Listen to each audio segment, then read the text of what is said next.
Y bien, como sabemos, se ha publicado en el peruano unos decretos legislativos que se ha dado al amparo de facultades dadas por el Congreso relativas a las Fuerzas Armadas. Hay uno que modifica artículos del Código Penal Militar Policial, hay otro, el 1096, que modifica la Ley de Organización y Funciones del Fuero Militar Policial, hay el 1095, que regula el uso de la fuerza por parte de las Fuerzas Armadas, y hay el decreto legislativo 1097, que dicta normas procesales para los delitos que implican violación de derechos humanos. Hay una discusión acerca de los alcances que podrían tener algunos de estos decretos legislativos, y entonces hemos invitado a Carlos Rivera del Instituto de Defensa Legal y a Luis Coveña, jefe de Gabinete de Asesores del Ministerio de Defensa, para discutir acerca de estos temas. Buenas noches, ¿cómo están? ¿Cómo les va? ¿Qué tal? Buenas noches. Carlos, a ver si nos puede brevemente, porque ya no, la verdad es que no tenemos tanto tiempo, resumir las principales críticas a estos decretos legislativos.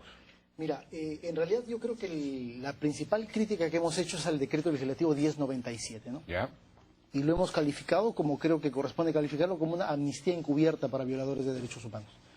Así como Fujimori dio el 95 una ley de amnistía para él y el destacamento Colina, el presidente García ha dado una ley que elimina todo tipo de obstáculo de carácter procesal que en los juicios de derechos humanos los perpetradores de este tipo de casos habían enfrentado, y ha decidido establecer dos grandes puertas abiertas de par en par para excluirlos de toda responsabilidad.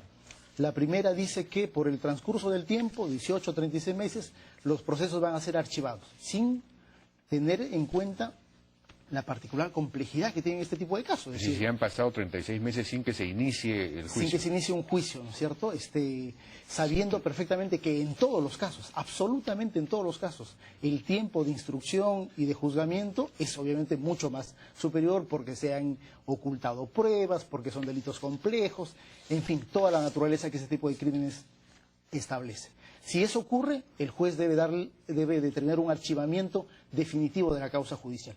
Y la otra puerta abierta es esta curiosidad que seguramente cualquier estudiante de Derecho del mundo se reiría de este disparate que se ha generado, es que dice en la disposición que solamente se va a considerar crímenes contra la humanidad aquellos que se hayan perpetrado después de mediados del año 2003, cuando el Perú ratifica la Convención sobre Imprescriptibilidad de Crímenes de Guerra y de Lesa Humanidad.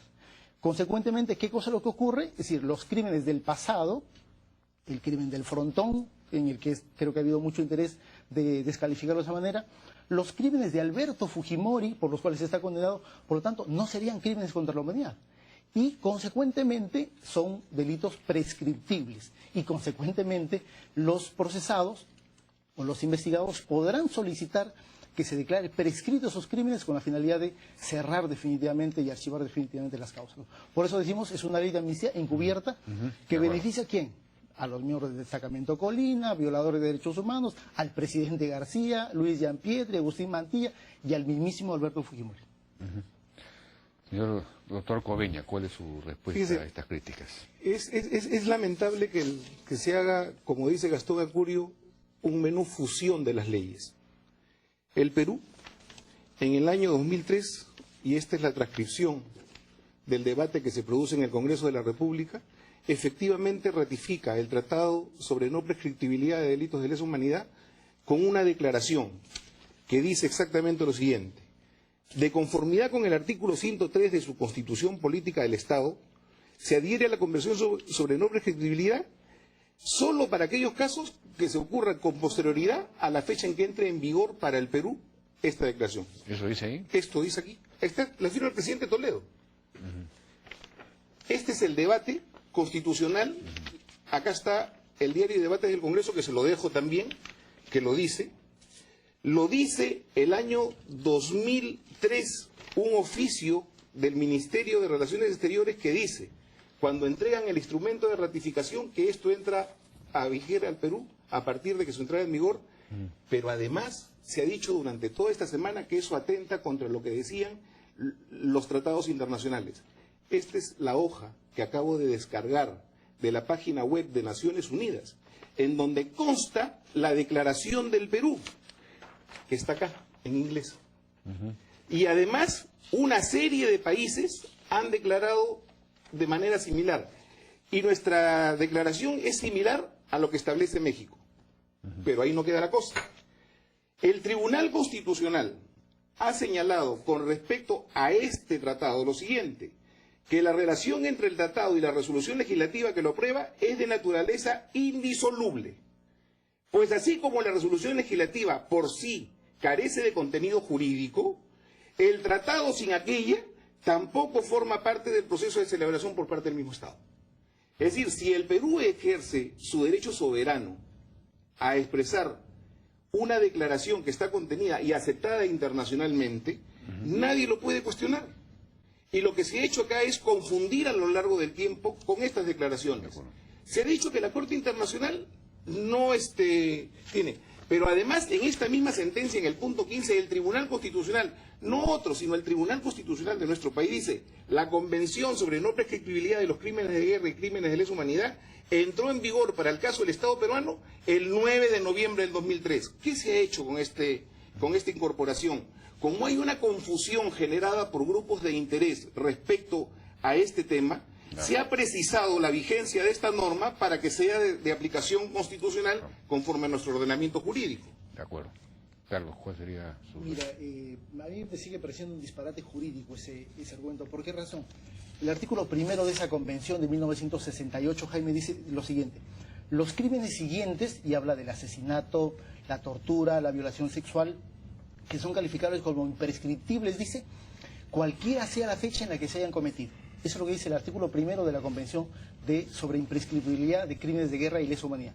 Por lo tanto, en lo que hace la norma nacional que ha señalado el abogado del Ministerio de Defensa es tratar de modificar el contenido de un tratado internacional. Eso no se puede hacer, ni en tratados de libre comercio, ni en tratados de demarcación territorial. Es decir, una norma nacional no puede modificar un tratado. Es un principio elemental de la clase número 1 de Derecho Público en una facultad de Derecho. Y lo que ha pretendido hacer Perú es eso, modificar el contenido de un tratado internacional. Pero además hay la Convención de Viena, que es el derecho a los tratados, que dice que además los estados no pueden terminar modificando y haciendo reservas o declaraciones sobre la naturaleza misma del tratado. Y el tratado es un tratado sobre la imprescriptibilidad de los crímenes, que dice que no interesa cuándo se hayan cometido. Y Perú quiere decir ahora que solamente hay crímenes contra la humanidad a partir de 2003. ¿Cuál es el objetivo, Jaime? El objetivo es sacar de la justicia y del escenario de la judicialización los crímenes del frontón, en donde se ha involucrado el presidente y el vicepresidente, ¿no es cierto? Y sacar de la justicia los crímenes perpetrados en la década de los años 80, y creo que ayudar sobremanera al expresidente Fujimori. ¿Por qué razón? Por una razón muy concreta. Fujimori ya ha definido una estrategia que apunta hacia el Tribunal Constitucional.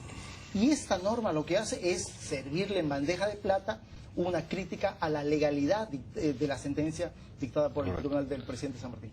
Su réplica y con eso terminamos. Miente, y es lamentable. La Corte Interamericana, en el caso de Uruguay-Huarte contra el Perú, en su sentencia del 27 de noviembre del 2002, señala con meridiana claridad, específicamente en el caso del Frontón, que se debe juzgar por delito de homicidio en perjuicio de 30 personas. Esta misma Corte Interamericana, en la sentencia del 16 de agosto, en el mismo caso Ugarte, dice que sí existe una desproporción, pero que esta desproporción no se puede inferir que se hubiese practicado tortura o trato cruel, inhumano o degradante, conceptos que poseen contenido jurídico propio y que no se deduce en forma necesaria y automática de la privación arbitraria de la vida, aún en circunstancias agravantes. Entonces, lo que está ocurriendo acá, insisto, es que DLL, cuando le hacen caso, dice que las cosas son legales. Esto es el desarrollo de una argumentación jurídica que se ha venido trabajando en el tiempo. Se ha demostrado primero ante el Tribunal Constitucional peruano, segundo ante la Corte Interamericana, tercero ante el Congreso de la República, finalmente ante el Consejo de Ministros que aprobó los decretos legislativos, la validez y la legalidad. Yo sí puedo entender que el IDL y algunos de las coordinadoras de derechos humanos puedan sentir que su chamba está en peligro, y eso sí lo acepto, pero lo que no puedo aceptar es que se lesione y que se agravie a las personas. Nos han tildado de desfachatados, de insensatos, de energúmenos y una serie de calificativos. Nosotros no podemos decir eso de esos señores porque nosotros respetamos su condición de ser humano. Quien defiende los derechos humanos debe defender los derechos humanos de todos. Y si me agreden, están afectando mis derechos humanos. Y por eso considero inaceptable que se siga manipulando y manoseando el ordenamiento jurídico del país. Finalmente, si hay que hacer una discusión, hagámoslo en donde debe. No tratando de presionar a la gente a través de los medios de comunicación, sino en los tribunales. Vamos. Y ahí está expresado. 20 segundos, porque ya nos ha ganado. Mira, no hay ningún afán de presionar a nadie, sino simplemente dar cuenta de un ánimo de liquidar el proceso de justicia en el Perú. Y creo que ese es un empeño de este gobierno desde hace mucho tiempo. Y principalmente el jefe del señor, el señor ministro, el ministro Rey, ha tenido un empeño denodado. En el Día de la Bandera, recordemos, defendió a quién, al delincuente de Julio Salazar Monroy, ¿no es cierto? Lo levantó en el Día de la Bandera, señores. Es decir, hay un afán de liquidar un proceso de justicia en el que creo que es imprescindible para un Estado de Derecho y una nación democrática. 20 segundos. Sí, Cuando se aprobó la comisión ad hoc para los indultos, que después intervino el jefe del señor, el doctor Ernesto Lajara, en favor de los terroristas, eso era constitucional. Y ahora que buscamos legislar en favor de un grupo, eso es inconstitucional. Eso es inaceptable. O la justicia es para todos o no es para nadie. Y en este caso nosotros apostamos a que sea para todos. Bueno, no tenemos más tiempo. Lamentablemente les agradezco a David, a Carlos Rivera y a Luis Coveña por su participación en este debate. Vamos a una pausa, regresamos ahora con dos candidatos a la municipalidad de Miraflores, Jorge Muñoz, de Somos Perú, y Enrique Sarabia, de Restauración Nacional.